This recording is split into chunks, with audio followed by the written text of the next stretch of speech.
નીતિ આયોગે export પ્રીપેડનેસ ઇન્ડેક્સનો report જાહેર કર્યો। આ રિપોર્ટમાં ભારતના રાજ્યોનો નિકાસ વધારવાની ક્ષમતા અને તૈયારીમાં મોટો ફેરફાર જોવા મળ્યો। નીતિ આયોગના રિપોર્ટ મુજબ એક્સપોર્ટમાં ગુજરાત ત્રીજા નંબરે આવ્યું છે। ઉત્તર પ્રદેશે ટોપ રાજ્યોમાં સ્થાન બનાવ્યું છે।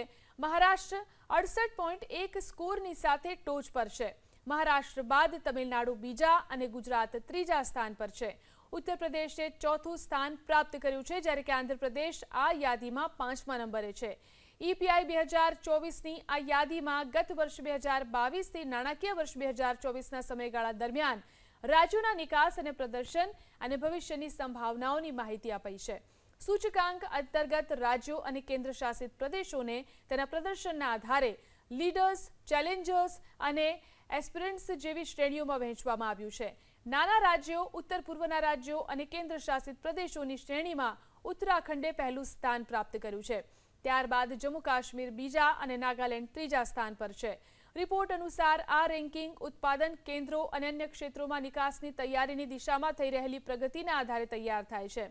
70 માપદંડો ઉપર આધારિત મૂલ્યાંકન ઈપીઆઈ 2024નું માળખું ખૂબ જ વ્યાપક છે।